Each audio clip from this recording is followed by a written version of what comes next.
Thank you very much for inviting me here and to this fourth lecture of the Odisha Knowledge Hub. Now, usually when I'm invited a few months before the talk, I'm asked to give the topic, and I usually put a topic which can possibly encompass all possible topics that I can speak on. I will speak a little bit about where we are in the economy, but very little. I want to speak more about an issue which I think is very relevant for Orissa today, which is how to create more small and medium businesses, startups, and so on. Of course, it's part of what the government has focused on in terms of Startup India. Very quickly on the state of the economy, I think we are a recovering economy. There are green shoots in the economy today. Certain sectors are doing quite well, for example, the auto sector. But there are other sectors which still need some pickup.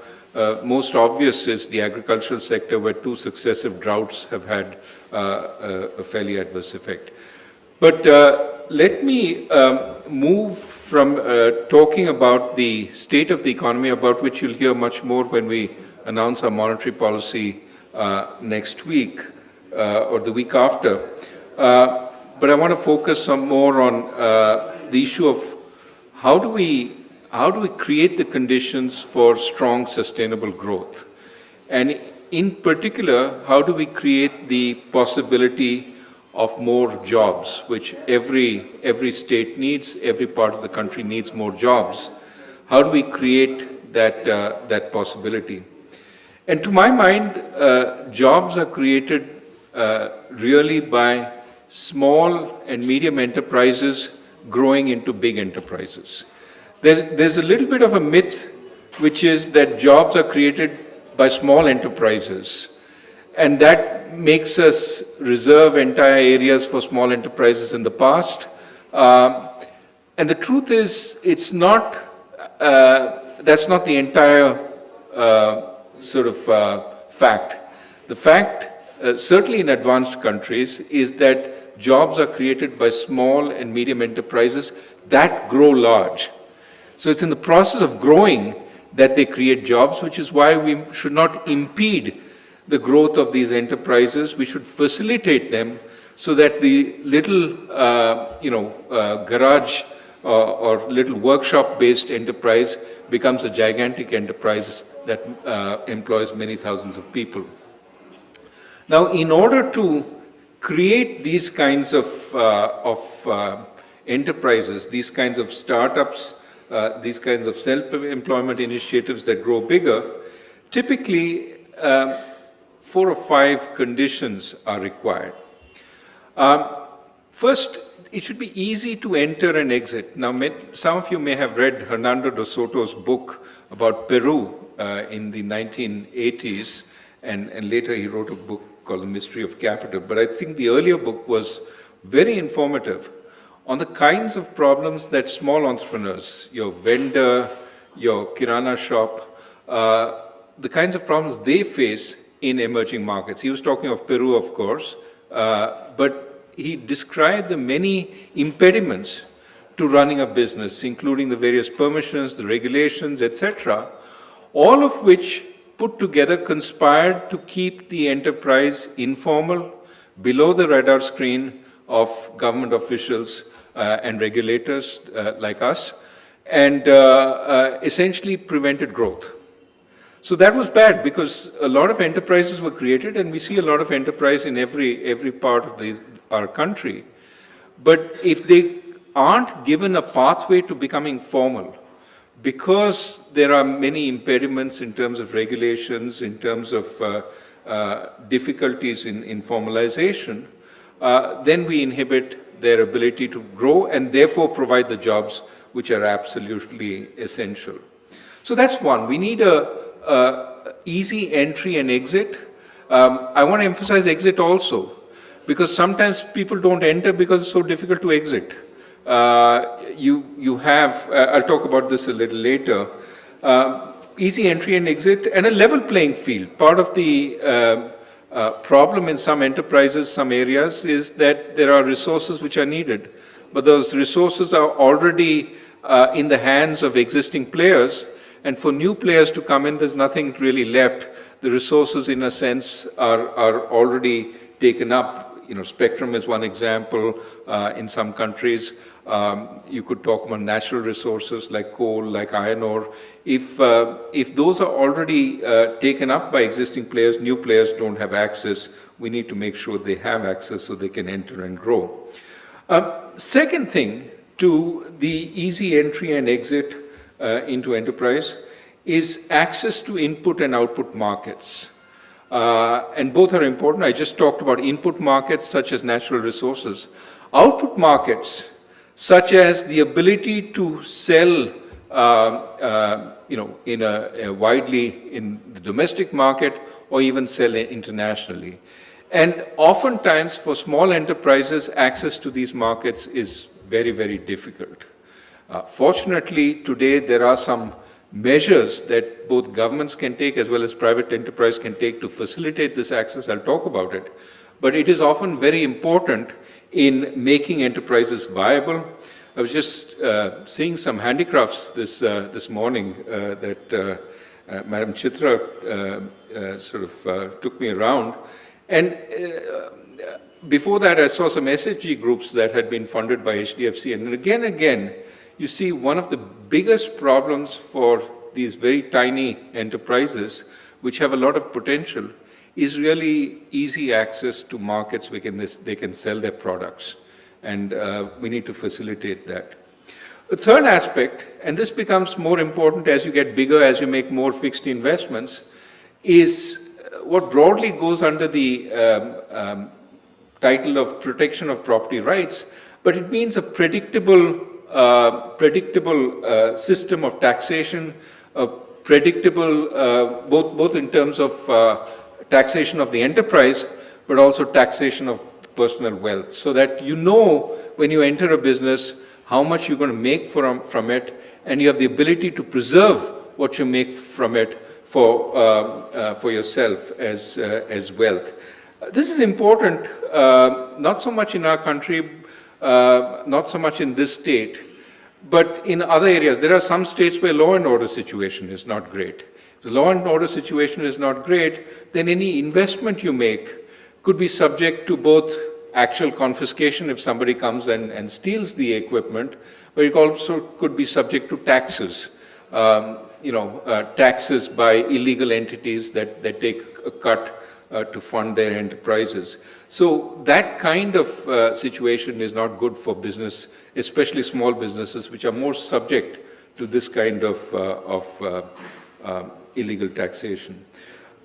Fourth and fifth are how to make this whole process of enterprise politically viable.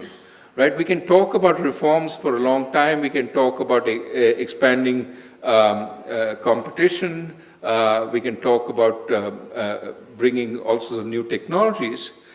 But people should have the capacity to actually benefit from those kinds of reforms.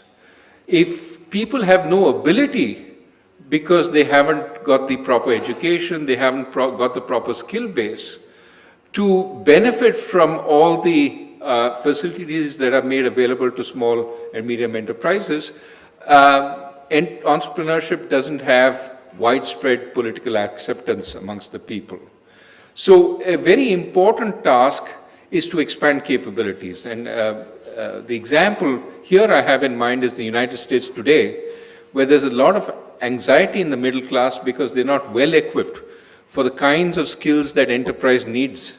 And as a result, you see a lot more people moving away. Why does Bernie Sanders in the United States, who's an out-and-out socialist, which was not a party that was favored in the United States in the past, why is it being favored today? Partly because he's sending the message, enterprise is not that great a thing. We need to think about that. And the reason it's falling out of favor is because there are a lot of people in the middle class who don't have the capacity to take the kinds of jobs that are being created, who don't have the capacity to start out on their own. That leads me to the fifth aspect. Entrepreneurship requires risk. Startups require people to take risks. In order to be able to take those risks, you have to have some confidence that if it fails, one, you can get out easily. That's the exit part I mentioned earlier. But two, that there's a safety net, that you don't fall very far, that you can rely on some support. Now, in India, we are slowly strengthening our safety nets. Today, we are working on creating a reasonable minimum health care for all. We're also trying to create some minimum old age insurance, some minimum unemployment insurance. Narega, of course, provides a form of insurance in rural areas. So we need to create a safety net, not a safety net we cannot afford, but a minimum safety net so people have the incentive to go out and take risks, and workers have the willingness to join small enterprises where there's some high risk of failure, but knowing that if it fails, they have something to fall back on. I want to just elaborate very quickly on these 5 points: level playing field with easy entry and exit, access to input and output markets, protection of property rights, a broad access to capabilities, and a basic safety net. And then I will conclude. So on this issue of easy entry and exit, what that does is enhance competition. And competition enhances efficiency and growth. The best entity in that kind of environment succeeds, and new innovative entities come in and drive out old entities that rely on outdated ideas, outdated technologies. This is the ideal of a free enterprise system, and is something that could enhance growth considerably if it is allowed to function. But not only does it enhance growth and efficiency, it also allows for social improvement. This professor at University of Philadelphia has written extensive studies on Dalit entrepreneurs, demonstrating how as their enterprises flourish, their social status also flourishes tremendously. Put differently, those who have money power can also get, can attract social status because they've shown their ability to succeed in the enterprises that they open. And I think it's very heartwarming to see those stories of successful Dalit entrepreneurs, as well as the progress that they have made so quickly on the basis of entrepreneurship. So to my mind, free enterprise can also combat social biases and prejudices and allow for much faster social improvement. Now, in this process, as I said, having light regulation, we always need some regulation, but having light regulation is very important because the small enterprise is least capable of navigating government or regulatory bureaucracies. They don't have people who know what the rules are. They don't have people who know how to respect them. And some work that I've done on regulation sort of emphasizes this. We looked at a number of European countries to see the kinds of regulations that were in place for small businesses. And we take two ends of the spectrum. United Kingdom, where regulation is quite light, a lot of self-certification and so on. And Italy, where regulation is very heavy. Lots of inspectors, lots of inspections. Turns out, when you look at the firms that emerge in Italy versus the firms that emerge in the United Kingdom, firms that emerge in Italy typically start out much bigger. These are formal firms that have converted from informality to formal firms. While in the United Kingdom, they start out much smaller. But in the UK, they grow much faster and much bigger. In Italy, they stay small. So we tried to understand this. And after more research, the answer was the following. When you have a lot of regulation, most people try and stay informal. The few that become formal do so only when they have enough capacity to manage the regulations, the inspectors, etc., to deal with them. So in Italy, where there's much more regulation, when they start out, they're much bigger. But because of the weight of all this regulation, they don't want to grow very fast because regulations increase proportionately as you become bigger. They stay relatively small, they don't grow. Plus the weight of regulation is a burden, so they don't grow. But in the UK, they start out smaller because much less regulations, even small firms can become formal very quickly. Small enterprises, the Kirana shop can become formal, can get a registration and all that. And they grow very fast. They grow very fast because the burden of regulation is relatively small and does not impede growth, but also they don't fear growing bigger because they know that it will not necessarily attract a huge amount of inspection and regulation, okay? So this is important to remember that the cost of excessive regulation is excessive informality, which means you can't get access to credit, you can't get access to proper trademarks and things like that. You cannot, in a sense, become legal and formal, and that becomes a problem. Now, in India, we have come a long way in terms of regulation. Of course, we have some way still to go. But remember the days of license permit Raj, where even to start you needed a license. Therefore, you needed to navigate the bureaucracy, which meant typically the people who knew how to do that only got the licenses. We've come a long way from that. Today, certainly on the regulatory side, we are planning to put bank licenses on tap, which means anybody who wants a license files an application. At the appropriate time, the external committee will take it up, make recommendations, and it will go through the process. It used to be once every decade we'd open up the window for licenses. In the last 2 or 3 years, we've licensed 23 banks. Not all of them will come in, but many of them will. 2 are already in existence. Actually, 3 have already emerged. The Capital Area Bank, Bandhan, and IDFC. Airtel has got a license, will start a payment bank soon, and many others are in the process.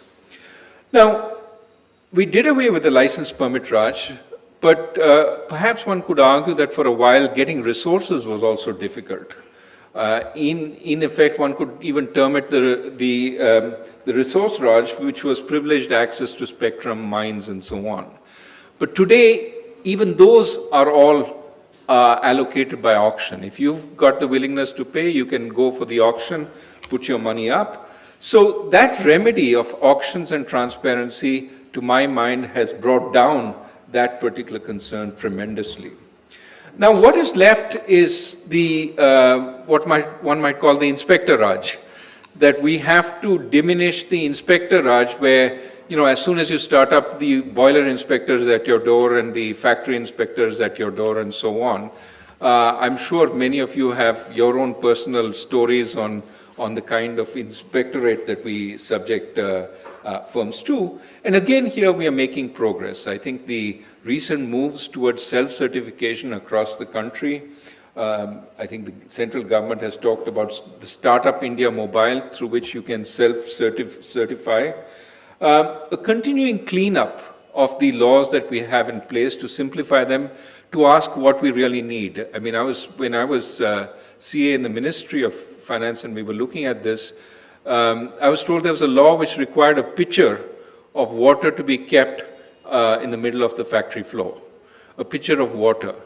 Why was that? Because this was an old law which existed from the days we didn't have water coolers and taps and so on. So there had to be a pitcher so that factory employees would get water. And of course, today, because that law still existed, the inspector could come and ask, where's the pitcher of water? And you say, you don't have it, you're in violation of factory law, even if you have a cooler. Now, these are horror stories. Sometimes they're not necessarily still true. But I think the process of cleaning up the laws that we have in place and simplifying them, so that only those that we really need in order to regulate enterprises is very important.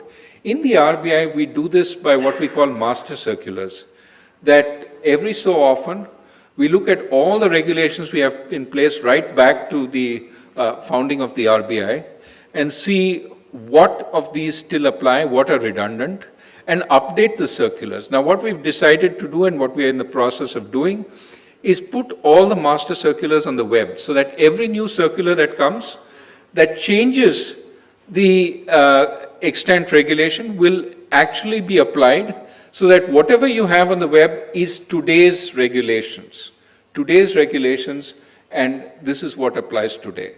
So that way people know what they're being subject to, and hopefully these master circulars will be, we're asking outside parties to read them so that they are actually readable and not, not hard to comprehend, but it's work in progress and we hope to make it easy. So that's as far as regulations and easy entry goes. We also need access to input and output markets.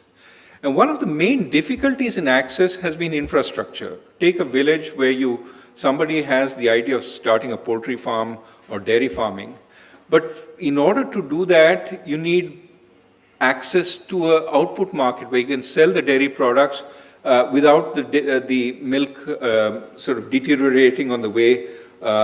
And for that, I think the emphasis on road infrastructure, for example, connectivity, roads, ports to connect to international markets, air freight to connect perishable goods to international markets, plus the logistics systems, the firms that provide logistics. These will be very helpful to small enterprises. Large enterprises can sometimes start their own parallel networks. They can have their fleet of lorries. They can build a road out to their firm wherever it is situated. Small enterprises cannot do that. And this is where they need the government in terms of building roads, in terms of building connectivity. And I think that the emphasis on infrastructure is extremely important here. So we're making progress there. We're also, I think, making progress on the marketing issue that I talked about, that having physical access to the markets is important, but also knowing how to advertise your products, how to sell your products in those markets is extremely important. And this is where, to my mind, the competition between these internet marketplaces, the Amazons, the Snapdeals, the Flipkarts, is going to be very important because many of these enterprises give you an instant way to access both national markets as well as international markets. So for the small entrepreneur to be able to advertise in a reasonable way on those websites, if they can provide him the support, here I will take photographs in a effective way of your products, put them up, I will deal with the packaging, I will deal with the pricing and the logistics. If they can afford, give that kind of support to the small handicrafts maker, the carpet weaver, or the sculptor, then they essentially connect that person to markets. Now, they have the scale to do this. So I think the competition between these entities to bring these handicrafts onto market is extremely important. This is also a place where the state or the nation can play a part. Because, of course, there are many websites. Now, which website do you go to? Is there any certification of quality? Is there certification that, in fact, when I place an order on the website, I will get the product that I require? And if I find it defective, can I return it? So this kind of certification can be done by an entity which has the scale. It could be a state marketing entity, it could be a national marketing entity, but it can also put its chapa of quality certification. Work along these lines is happening. We need more of it. I think on handlooms, we now have a quality control, I was told this morning. But in many other areas, whether there could be a certain amount of both marketing as well as quality control, I think here states can certainly play a very important role for their handicrafts, and perhaps a national effort here might also be useful.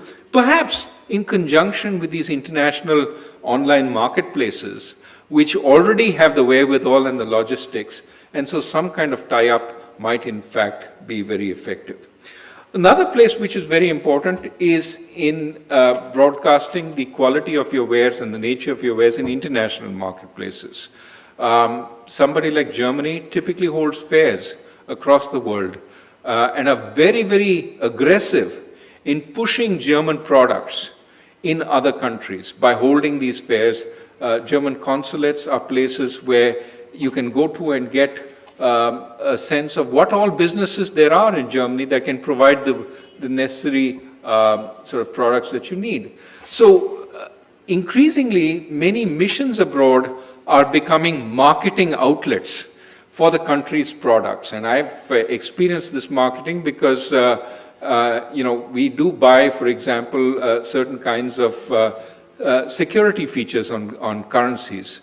And, consuls and ambassadors are very, very open about trying to sell their country's products to us. Of course, I don't take these decisions. Somebody else does, but it is a very aggressive marketing effort.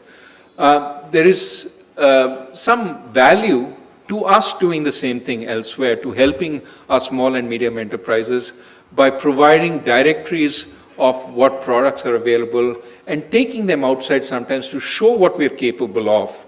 Again, big businesses can attend the Hanover Fair, can attend various fairs across the world. Small businesses don't have the money, the wherewithal to do it. They need a representative to market their products for them.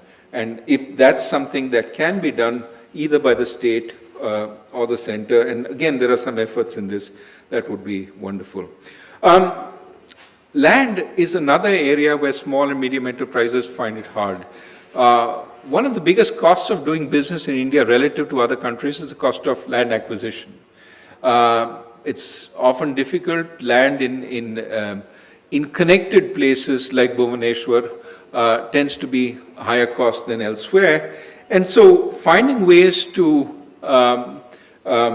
for small and medium enterprises to acquire the necessary land in a reasonable way would be a good thing. So land banks where they can buy land, industrial parks where land can be made relatively easily available to them is quite important. The last aspect, which is perhaps the aspect I'm most connected with, is finance. One of the biggest inputs to enterprise is the access to finance. And what is extremely important is that they find access to finance. Perhaps more important than the cost of finance. Cost of finance, of course, is important, but much more important than cost of finance is to get access to finance itself. You have situations where very small enterprises are willing to pay enormous interest rates.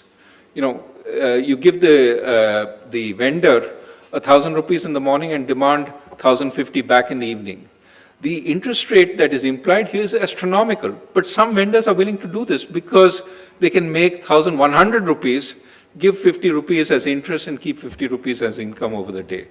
So if we can make access to finance easy, even at higher interest rates, moderate, not excessive of course, but at least they have access to finance and they can buy the products that they need.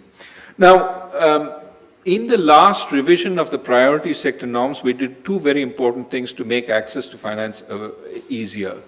One, we brought medium enterprises into the priority sector. Now, our medium enterprises are often tiny by global standards. So bringing them in would allow more access to finance to those kinds of enterprises. Second, we carved out a special requirement that banks fund 6.5%, 7%, and then 8% of micro and small enterprises. So the share that would have to go there would be specifically targeted at micro and small enterprises, so that they would not be kept out. And I'm glad to say that these efforts have, in fact, are showing to some pickup. There is a rise in lending. Just some numbers for public sector banks, lending to micro and small enterprises increased from 4 lakh crores in 2012 to 7 lakh crores in 2015. So it's increased quite a bit. For private banks, so this is about 70% increase in lending. For private banks, it's more than doubled from 1 lakh 9,000 crores to 2,32,000 crores. So it's more than doubled.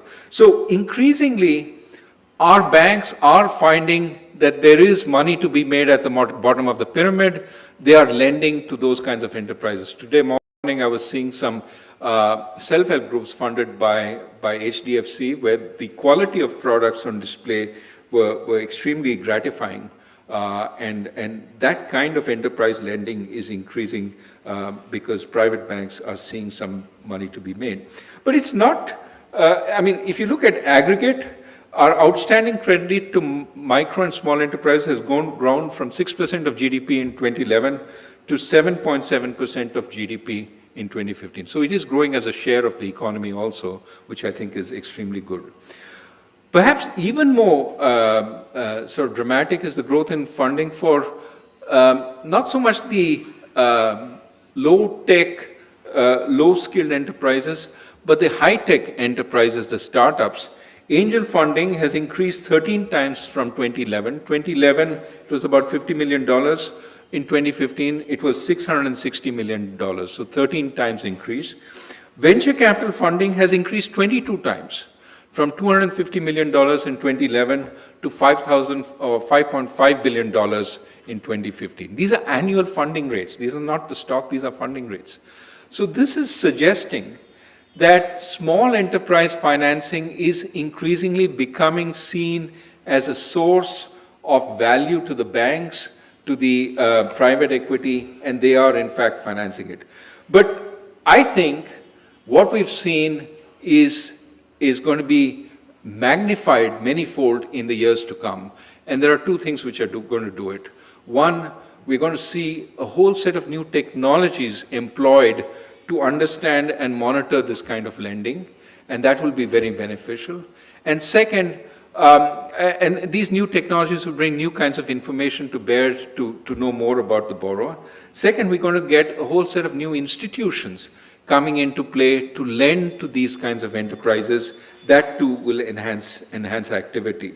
So for example, one of the findings in research that I've done is that small banks tend to be much more comfortable lending to small enterprises. Large banks tend to be much less comfortable, and entrepreneurs also tend not to go to the large banks to borrow. Now, why is that? Well, the reason is actually quite interesting, and there are a number of studies which have tried to establish, which have established this, that for a large bank which is headquartered in, say, Mumbai or Delhi, if you're making a loan in Bhubaneswar, or let's say in a village near Bhubaneswar, you're a bank loan officer, you're lending to a small enterprise. The small enterprise doesn't have accounts, barely audited, if not audited. They may be written on entered on a spreadsheet, if that, or maybe just in a notebook, the gentleman keeps accounts. So there's nothing formal about the structure, and the enterprise itself may be informal. Your loan is being made based on your assessment of the borrower's character. This is called character loans by bankers. You shake the borrower's hand, you find it's firm, you look at the clothes they're wearing, you see they're clean, and the gentleman is taking some care, or if it's a lady, that she's very, very energetic, very vigorous, you trust her. How do you communicate trust on a loan form to headquarters? How do you communicate character on a loan form to headquarters? Increasingly, this is what economists call soft information. It can't be captured in a profit line in an audited balance sheet because there's none. It is what the loan officer thinks about the quality of the person. And therefore, if you're asked to fill in a form on the loans and this is sent to Delhi and Delhi approves, not going to happen, because there's nothing you can really send to Delhi.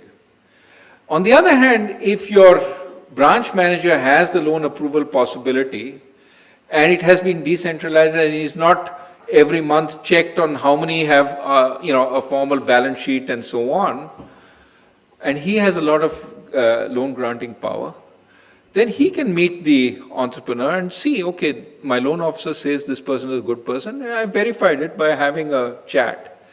So typically, organizations that are local, that have local people employed who understand local habits, who understand local reputations, local character, and who can judge, therefore, effectively, as also who can make decisions locally, they tend to be more capable of lending. So when we talk about small banks, we've enabled a bunch of small banks, again, small banks which have the capacity to grow big, and we've focused them on small enterprise. We aim them to have a local presence, to make local loans, instead of having a headquarters far away, which disables them and makes them unable to make these loans. So new organizations are emerging like this, and these entities, we hope, will make the kind of local loans that are absolutely needed. In giving the bank licenses, one of our criteria was that we should see these banks tell us how they will focus on both the Northeast and the East in terms of their activities, because we want this area of the country to have more banks headquartered here rather than headquartered elsewhere.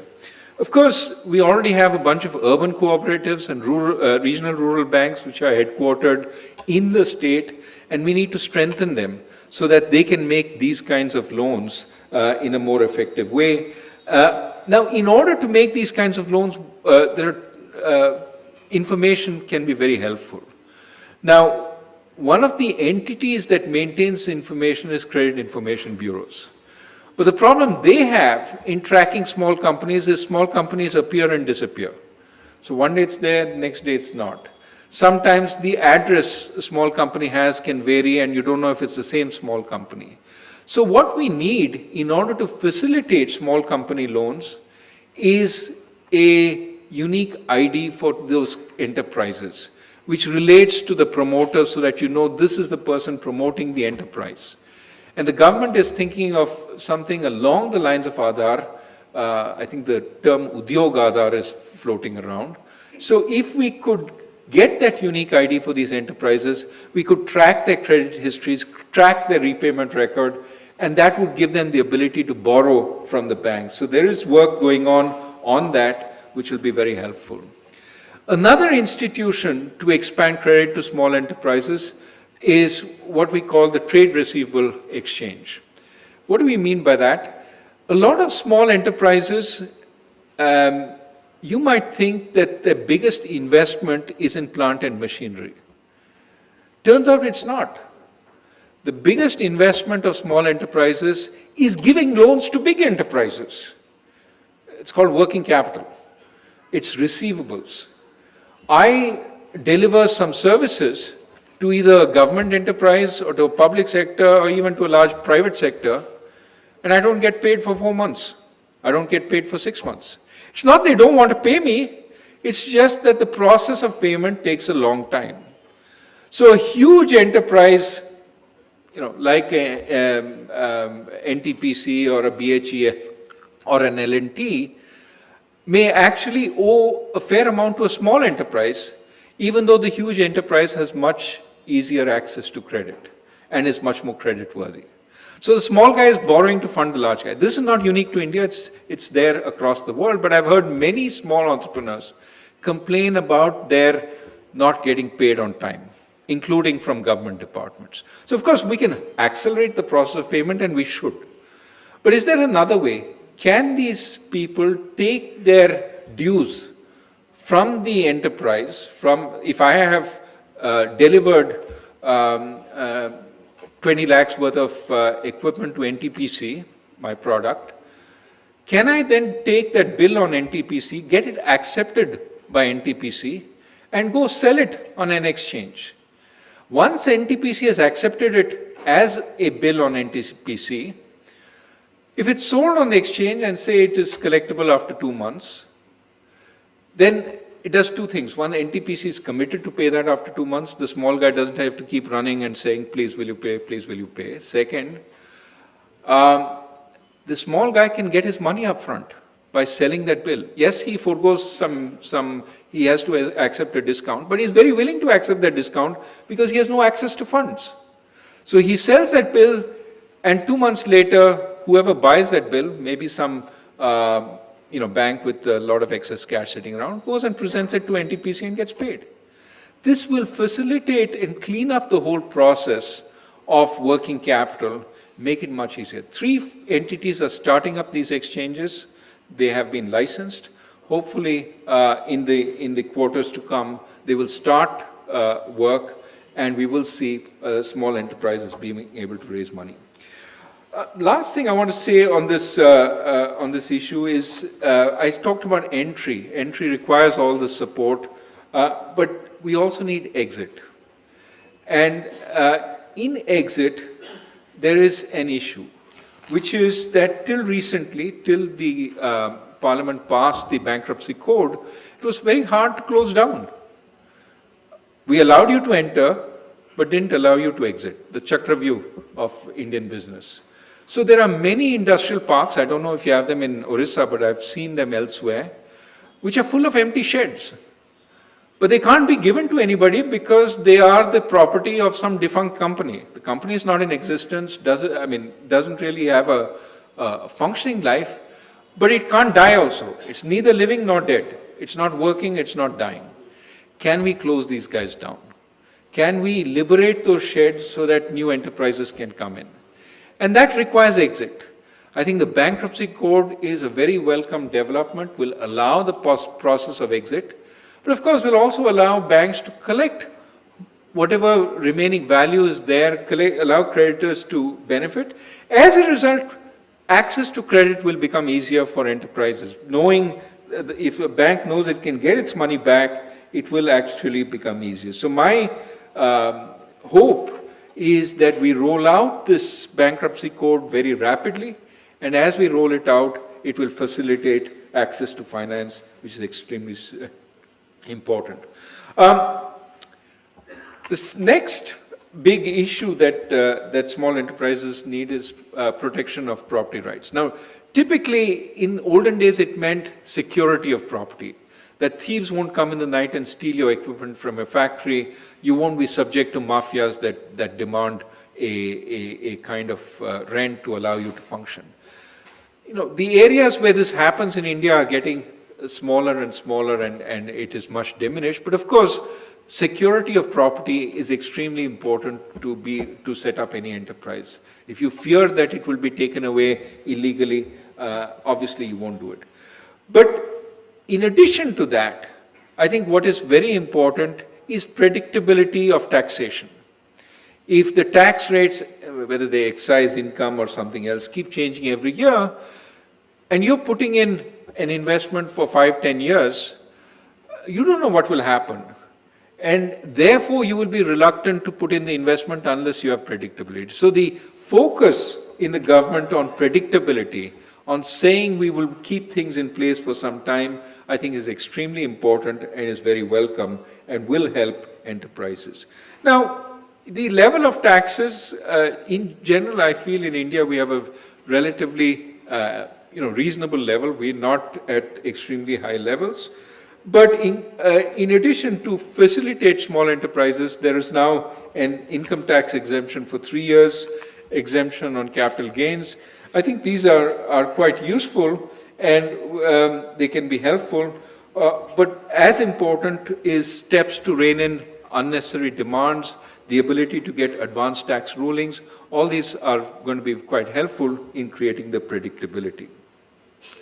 Now, all these are usually things which people say is useful to generate free enterprise.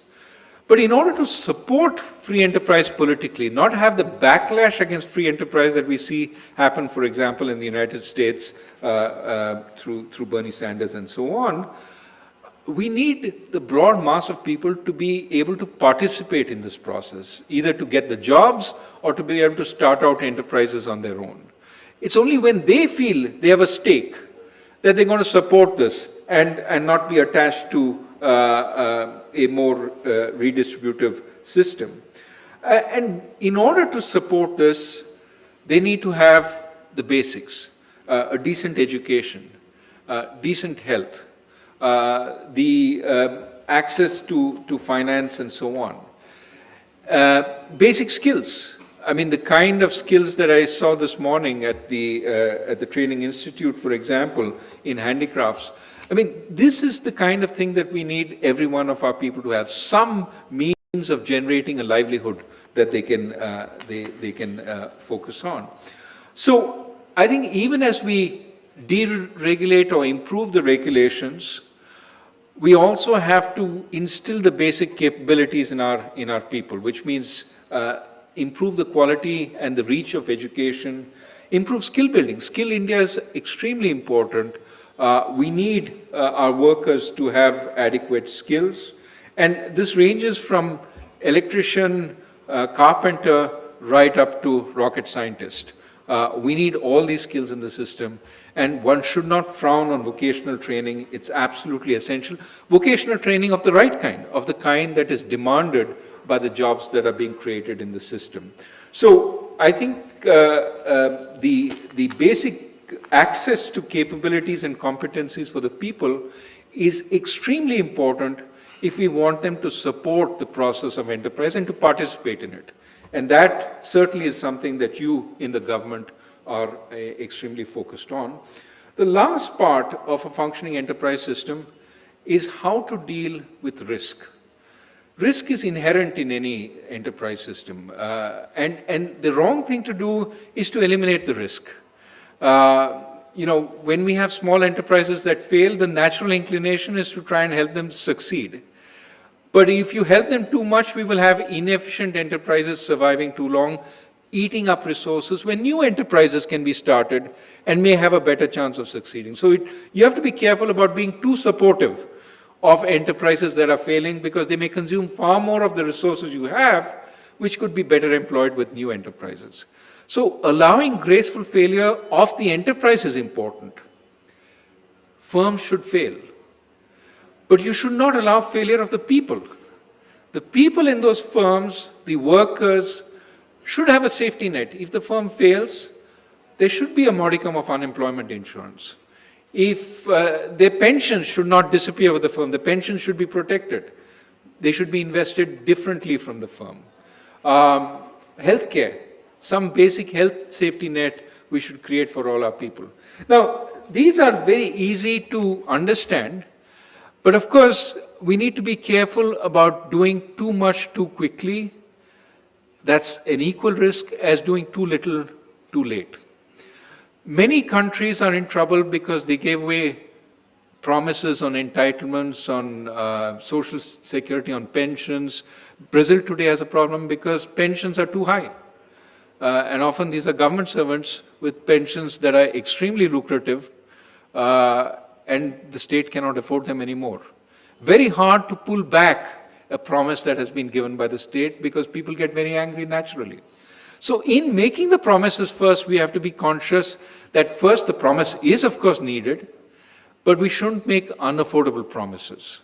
The promises should be tailored to the purse that we have.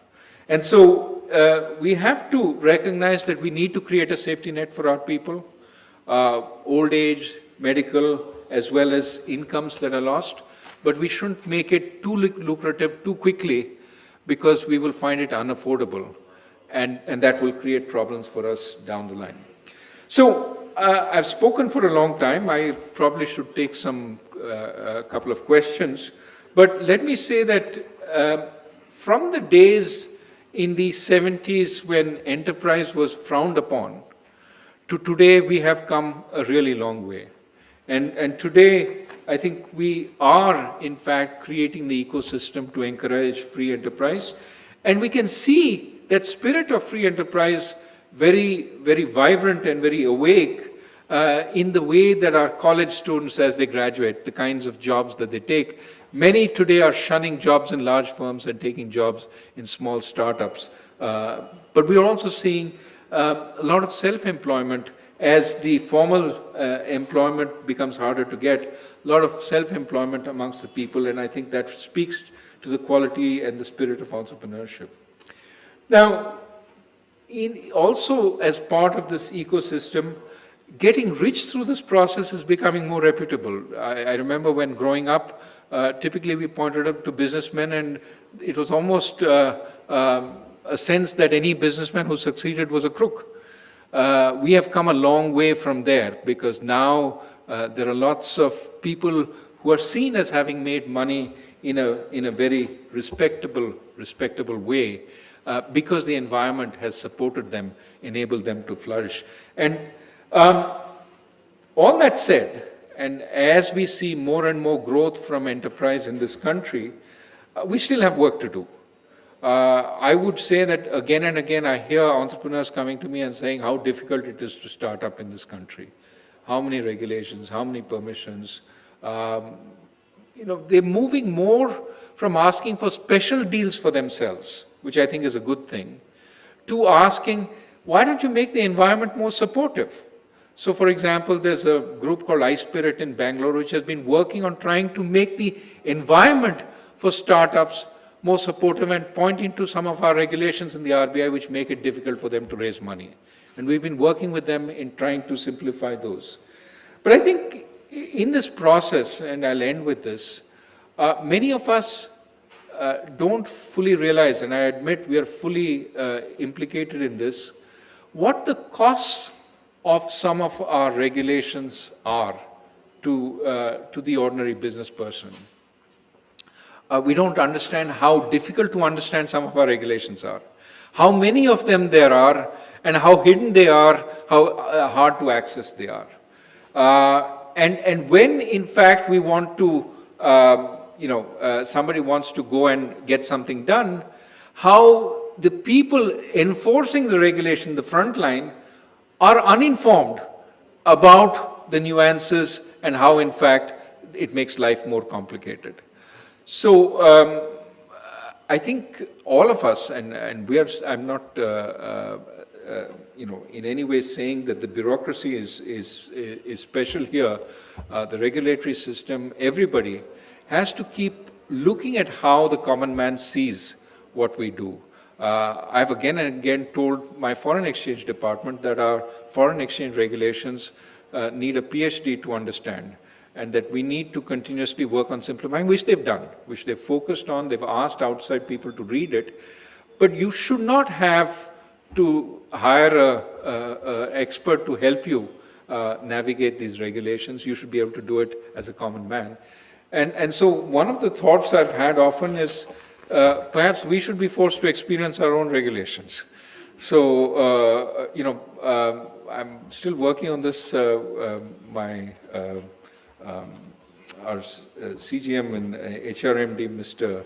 Vivek Agrawal, is going to help me do this, which is send out some of my CGMs to do a simple task, financial task, and let us see how many of them encounter the problems that the Aam Aadmi encounters, and how they come back with a view to fixing the kind of requirements that we have.